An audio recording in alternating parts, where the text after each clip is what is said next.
¿Cuál es la opinión de Henry Rafael? Él es analista político, nos acompaña esta tarde para hablar de este tema. Henry, ¿cómo estás? Bienvenido, buenas tardes. Pamela, buenas tardes. A ver, ¿qué sensación te deja estos cambios en el gabinete? Una sensación de que era necesario, pero que faltaba más, ¿no? Yo acá mismo lo he mencionado en algún momento, creo que sí es importante siempre refrescar un gabinete, no solamente en respuesta a algún desgaste político, sino en respuesta del propio autoanálisis que en gestión pública uno tiene que hacer. Por eso hay sistemas de evaluación en gestión pública que permita reconocer que hay indicadores que no se están cumpliendo, y los indicadores, por lo menos en el gobierno, no solamente tienen que ver con los indicadores de gastos y propios de la gestión pública, sino los indicadores de legitimación social que lo da la ciudadanía, ¿no? Y lo mencionabas tú hace segundos, ¿no? Los pocos dígitos de aprobación del Ejecutivo y del Legislativo, y también del Poder Judicial, y en fin, de todo el sistema. Hace ratito mencionabas que tenemos un problema de desconfianza generalizado en toda la estructura del Estado. Nos hubiera llevado quizás a pensar que los cambios hubieran sido mayores, pensando más que en el gabinete. Yo pienso más en la imagen y la figura presidencial, que está desgastada y que necesita un jump, como se dice, un salto hacia arriba, que devuelva la energía de por lo menos la atención ciudadana, y no esta sensación de cansancio, de casi de desesperanza que se siente en la ciudadanía respecto a su propio gobierno. Un gobierno que yo creo que tiene todas las capacidades de poder salir adelante, porque las crisis políticas siempre va a haber, y no tiene una oposición tan incontrolable, no tiene una oposición. Me da la sensación que no hay oposición porque hay como un acuerdo tácito de que a como dé lugar lleguemos al 2026. Claro, entonces ese acuerdo tácito, que es como ustedes congresistas ahí hacen un poco de actividad, pero no hay mayor cambio, también me dejan a mí gobernar hasta el 2026.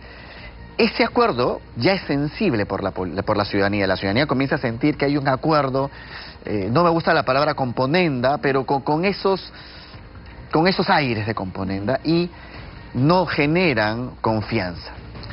Por eso es que ahora, con los cambios, no ves una reacción, por lo menos, ni siquiera del ámbito político, mucho menos ciudadano, respecto a qué significa estos cambios. Además, parece que hubiera sido hecho a propósito, un día antes del Día de la Amistad, para que la gente no los mire, no se dé cuenta. Claro, o sea, sí, a mí lo que me preocupa, y siempre lo digo, mi preocupación es que esta anomia, este desapego del peruano de a pie respecto a la clase gobernante, y esta desconfianza, o sea, como que ya lo asumieron, pero que va a reaccionar cuando en el 2026 muestre su rechazo a todo este sistema sospechoso, fallido, corrupto, porque la corrupción ha perforado todas las instancias del Ejecutivo, infelizmente, y eso no alcanza a los buenos funcionarios que están haciendo su trabajo pese a la situación. Pero lo cierto es que yo siento que ¿cómo es posible que en el desfile de la Candelaria la presidenta no haya podido ir?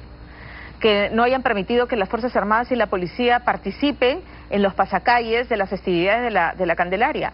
En Puno, donde no permite que se hice el pabellón nacional. Es gravísimo que ningún representante del gobierno pueda visitar Puno. Es muy grave, y yo tengo la sensación de que es como una olla a presión. Esto nos va a explotar en algún momento en la cara, y que ni los partidos políticos en el Congreso ni el Ejecutivo quieren hacerse cargo. Lo acabas de decir mejor que nadie. Es una olla de presión, pero cuando se trata de sobrevivencia política, probablemente los actores de la política en el Legislativo y en el Ejecutivo consideran que es mejor mantener la olla a presión que hacerse cargo de solucionar esta situación, que habla de una apatía generalizada, pero no es una apatía muerta, sino es una apatía que está contenida. Es una olla a presión, ¿no? Entonces no es una apatía, es un hartazgo que se está conteniendo, y que eventualmente solo va a explotar en las cercanías de 2026, y eso no le hace bien a la democracia, porque eso implica que vamos a llegar a unas elecciones donde la gente no va a votar en conciencia, en análisis, en equilibrio, sino podría estar votando con el hartazgo, el cansancio, con la ira. Y ya sabemos qué pasa cuando la gente vota por ira. Claro. Vota por el peor a veces. Y hemos tenido un ejemplo clarito, yo por lo menos de mi opinión, eso fue lo que pasó con Pedro Castillo. El cansancio del sistema político hace que la gente mire a estos políticos, estos líderes, entre comillas, que nacen, entre comillas, del pueblo y que comienzan a hacer como diciendo, voy a decir una palabra, que se friegue el resto del país, elijamos a este, ¿no? Y ese es el gran peligro que genera. Ahora, yo sí creo que los cambios son buenos en general. Pero sí creo que pudo ser un poco más, ¿no? O sea, creo que hay cambios de ministros con los cuestionamientos que hay principalmente en el tema de economía, porque es un ministro que viene con procesos abiertos. Y además que viene mencionado en estas relaciones con el expresidente Vizcarra, que justamente este domingo varios medios de comunicación pusieron en evidencia que sus actos de corrupción están más que probados para la Fiscalía, ¿no? Bueno, y hoy ya el señor Villafuerte, que parece que se va a acoger a la colaboración eficaz y devuelve $500,000 de soles de coimas. Ya frente a esa evidencia, yo digo, Vizcarra podrá seguir diciendo, todo esto pasó, pero a mis manos no llegué, yo no me enteré. Bueno, pero recuerda que también había otro ministro de Estado que contó detalles de cómo... Sí, claro, cómo llegó el sobre Manila con los sobres en su casa. Etcétera, entonces... Claro. Claro, pero hoy no hay, o sea, el sobre, nadie vio el sobre. Hoy estamos viendo los fajos de billetes de Santa Rosa de Lima puestos sobre una mesa. Sí, eso es mucho más contundente, por decirlo de una forma. Entonces sí creo que en el caso del señor Arista, una de sus principales actividades que tiene que hacer es salir a tratar de aclarar, o por lo menos dar la cara sobre esas acusaciones, y que no hagan lo mismo que normalmente a veces los asesores, ¿no? Los que están acostumbrados a esta apatía, no, déjalo pasar, no digas nada, en 2 semanas la gente ya no va a hablar de ti, y no declara sobre eso. Yo sí creo que temas sensibles como que ponen por lo menos en duda las cualidades profesionales de un ministro de Estado en un sector tan importante que es la economía, que es sobre el cual se mantienen todos los otros sectores. Ningún ministerio sobrevive si no sobrevive de manera eficiente el Ministerio de Economía. Ahora, sacrificaron a Chávez Cresta, que también se pedía el cambio, creo yo, para no sacar a Torres del interior. Y el interior es la cartera más crítica con el tema de la inseguridad ciudadana que le compete a la policía y al Ministerio del Interior. Sí, definitivamente. Yo creo que en el caso del Interior, y esto es un mensaje para el ministro del Interior principalmente, o sea, más allá de los temas políticos, que siempre pueden ser cuestionables porque siempre puede haber un lado diciendo que no deben sacarlo y otro no, pero lo real, lo que sí la ciudadanía, estoy seguro, siente, es que el gobierno nos ha abandonado a todos los peruanos. Nos ha abandonado en cómo cuidarnos, nos ha abandonado frente al sicariato, nos ha abandonado frente a las bandas organizadas. Ya no solamente hay problemas de delincuencia en regiones, Lima está tomada por bandas organizadas y tenemos un Ministerio del Interior casi como un fantasma, que no se le ve accionando en favor de la ciudadanía. El ministro aparece para tomarse la foto cuando han capturado a una bandita, porque son delincuentes, pero frente a las organizaciones criminales internacionales ligadas a cárteles del narcotráfico poderosísimos, o sea,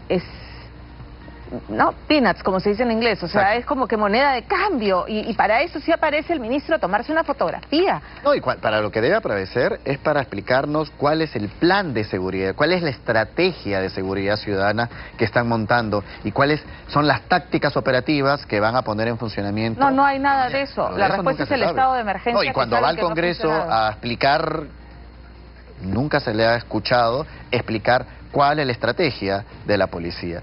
Y yo creo que es un tema que el gobierno debería verlo con mayor preocupación, porque si queremos hablar de populismo o de tratar de mejorar los indicadores de respaldo ciudadano, claro que la ciudadanía va a respaldar cuando se sienta más segura, cuando sienta que tiene un accionar firme de su ejecutivo respecto a la delincuencia.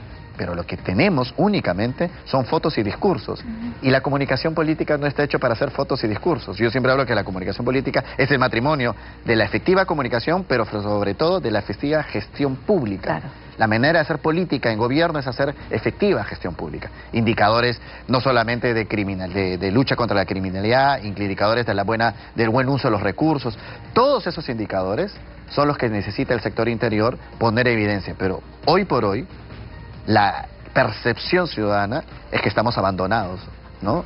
Y todo el tema de las declaraciones de Villanueva. Ayer la presidenta, con una sonrisa en la cara, yo no afirmo ni desmiento nada, o sea, ni chicha ni limonada, no aclaran nada. El premier también sonreía y yo me preguntaba, ¿qué clase de comunicación política es esa? ¿Qué mensaje quieren llevar? O sea, más bien asumimos que lo que no quiere es reconocer que efectivamente algo de lo que dice Villanueva es cierto respecto a la Presidenta de la República y es gravísimo. Mira, yo creo, Pamela, que debe haber muchos asesores alrededor de la Presidenta que le digan que la mejor estrategia, y políticos, porque conozco varios políticos que piensan esto, dejar pasar, mantente así, con una sonrisa, decir unas cosas a media tibia y no asumir el liderazgo de la nación. Y yo creo todo lo contrario. Yo creo que la Presidenta Dina Boluarte, por su calidad de mujer, por sus calidades comunicacionales, podría asumir un liderazgo mayor si es que ella se lo propone. Un liderazgo que el país vea que está al mando del país. ¿Crees que tiene las cualidades y las capacidades para hacerlo? Yo no sé si tiene las capacidades, pero cualidades sí las tiene, ¿no? Por algo es una política que ha llegado al lugar donde está. Yo creo que más bien llegó de pura chiripa. De pura chiripa. Ella jamás, si pidió que le guardaran el puestito que tenía en la RENIEC o el puesto que tenía en RENIEC, porque tenía la incertidumbre si iban a llegar o no al 2026. En el Perú esas habilidades cuentan para llegar al cargo. Mira, Vizcarra pasó lo mismo. Vizcarra estaba recluido en Canadá en una embajada y terminó siendo presidente de la República nuevamente. Pero había sido gobernador regional antes, pues, pero son habilidades políticas, que son distintas a las capacidades. Claro. Las habilidades es saber hacer lo necesario para estar donde tienes que estar. Nada más. Son habilidades, es tener ese don de ubicuidad que se le dice en la política. Pero capacidades implica poder tener conocimiento de los sectores donde tú tienes que generar un liderazgo de gestión pública principalmente para hacer que las cosas resulten, para que y ahí las cosas sí esa caja de herramientas está vacía. Y allí tenemos un problema porque la ciudadanía, creo yo, tiene la percepción de que no tenemos ese liderazgo y ese liderazgo tampoco lo ha tomado en su completa magnitud el premier.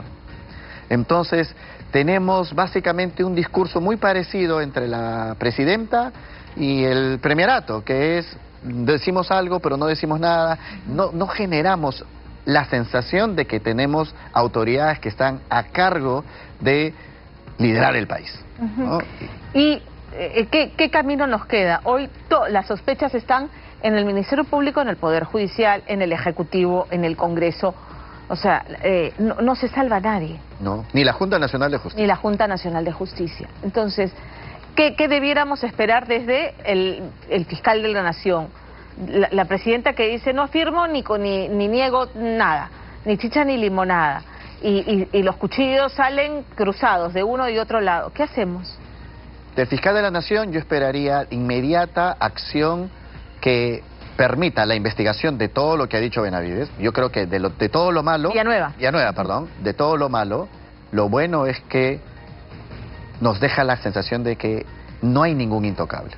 Y últimamente se veía a los fiscales Vela y compañía como intocables, ¿no? Pero esta vez incluso yo lo veo a Vela con algo de temor en sus declaraciones. Creo que hay algo, cuando uno ve comunicación política, ve el manejo del lenguaje y tú sientes algo que no nos está diciendo. Entonces, por el bien del país, creo que el fiscal de la Nación debería olvidarse de cualquier entorno político, amical, y si hace cálculo político, hoy la búsqueda de la verdad siempre va a tener un valor muy grande para el posicionamiento de una persona. El fiscal de la Nación tiene una tarea importante que hacer, asumir también el liderazgo de su sector para poder por lo menos generar la sensación de que en la Fiscalía hay algo de orgullo que tenemos que cuidar. En el caso de la Presidenta de la República, asumir un liderazgo de conducción del país, que en los temas más sensibles, economía, seguridad ciudadana, educación y salud, se le vea liderando las políticas y las acciones en el campo. A un premier con una mayor visibilidad y capacidad de articulación de los ministros, que sea como que sea el premier que realmente se le vea haciendo trabajar a los ministros. ¿Ese es Alberto Tarola o debiera Alberto Tarola antes del 28 de julio dar un paso al costado? Mira, yo creo que a estas alturas tengo la sensación que él mismo hubiera preferido incluso haber tenido que dejar el premierato el año pasado. Pero creo que las circunstancias políticas al interior del gobierno lo han hecho tener que mantener ese puesto. Y yo creo que él mismo quisiera que eso se acabe el 28 de julio. Dígamente por dignidad política, ¿no? Yo creo que Alberto Tarola es un hombre muy político y sabe que mucho tiempo en el poder es desgastante. Pero yo creo que a estas alturas no hay cambios en el premierato, así que él va a asumir y necesita él ser el gran articulador de los ministerios, porque el problema está en que en el Perú tenemos ministros que la gente ya ni siquiera sabe cómo se llaman, no solamente porque no aparecen en entrevistas y no aparecen en medios de comunicación, no aparecen trabajando. Tampoco. Claro. No se les ve trabajando, ni siquiera en sus redes sociales se les ve a un ministro trabajando, y eso genera la sensación de abandono que hablamos al principio, y abona a esta olla a presión de hartazgo que, insisto, cuidado sobre todo a la derecha peruana. Esta sensación de dejar pasar, dejar hacer el muertito puede jugarle la factura al 2026 con, no sé, quizás un Tauro Mabla. Este es el temor. Rafael, Henry, gracias por haber estado con nosotros esta tarde. A ti, Pamela, un buen día para todos ustedes.